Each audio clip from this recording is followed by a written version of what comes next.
They say every celebration has its shadows, and in Brazil, where June festivals are the colorful, lively Festas Juninas, light up the countryside with bonfires, fireworks, and laughter. Even the brightest lights can't chase away the darkness completely. Beneath the checkered shirts and cheerful quadrilha dances, there are whispers, stories passed from elder to elder, tales that no one dares tell around the fire, but everyone knows. And if you ever find yourself in a remote village during a festa, with music echoing through the hills and lanterns swaying in the night wind, keep your ears open. Someone might just tell you a story they've sworn never to repeat. Let me take you to the tiny village of Pedra, tucked between hills and cane fields. It's the kind of place where time slows down. In 1993, during one of the biggest festas they'd ever hosted, something strange happened. The arrayal was packed. Kids ran with sparklers, old folks sat in rocking chairs sipping quentu, and everyone swore the harvest would be blessed. But somewhere between the second dance and the crowning of the Capoeira king, a little girl disappeared. Her name was no one saw her leave. No one heard her cry. They found only one thing: her hat, sitting near the potasse bow, a greasy pole. The children tried to climb for candy. That was the last time anyone danced in Pedra. The town stopped hosting festas the year after, and every June since, no music has echoed in its square. Local Sanguinis still roams, looking for her prize, or someone to take her place. Further north, in a region known for its foggy highlands, there's the legend of the bonfire that never dies. Every year, in the village of São Miguel Velho, one family is chosen to light the first fire of the festa, a tradition that's supposed to bring good luck. But in 1977, something went wrong. A man named Sebastião lit the bonfire, and it never went out. Days passed, the party ended, rain came, the fire remained. Some said it was a miracle.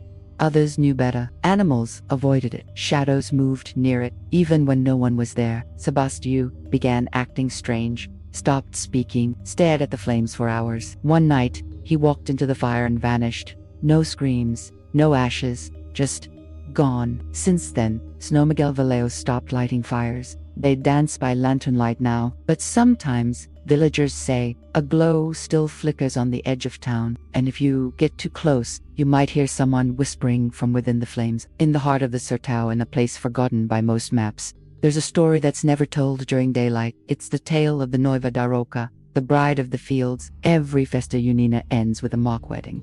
A funny, playful act with exaggerated costumes and laughter. But once, in 1962, in the village of Santa Lúcia das Doras, the bride wasn't an actress. She was real, and she wasn't invited. The groom, a young man named Zika, froze the moment he saw her. She wore a white dress, dirty with soil, and her eyes were dark pits. She walked straight to him, took his hand, and whispered, "You promised." The accordionist stopped playing.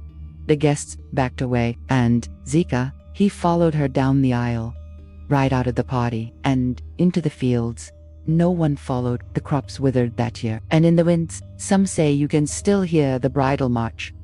Slow, dragging, off-key. There's another one. A modern tale. It happened just a few years ago, at a school festa in Everything was going great.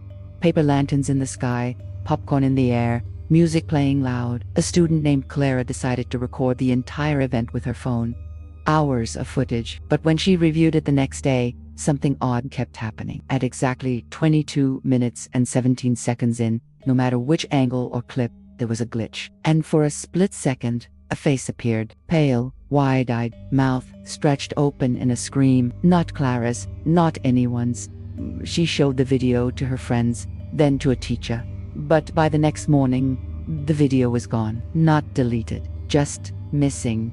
Clara stopped speaking after that. Still attends school, still goes to the festa every year, but never films anything again. Of course, not all stories are dark. Some are just unsettling, like the tale of the wandering accordion. A musician named Dito, known for playing in every arrayal within 50 kilometers, passed away peacefully in 1985, but his accordion, hand-painted, worn with love, vanished from his home the night after his funeral. The next weekend, in a town 2 valleys over, music echoed through the square late at night. No one was there, just the sound, and on a bench by the church, Dito's accordion, still warm to the touch.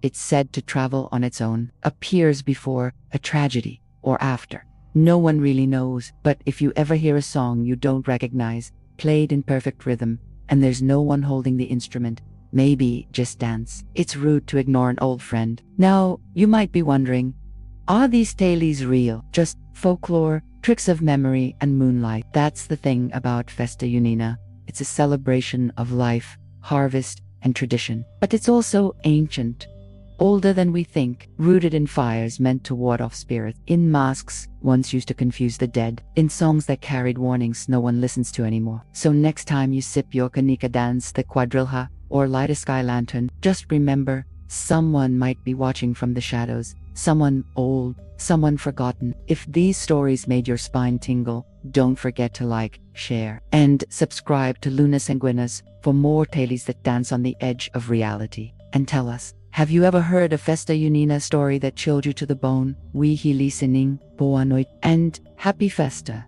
If you can still smile after the music fades.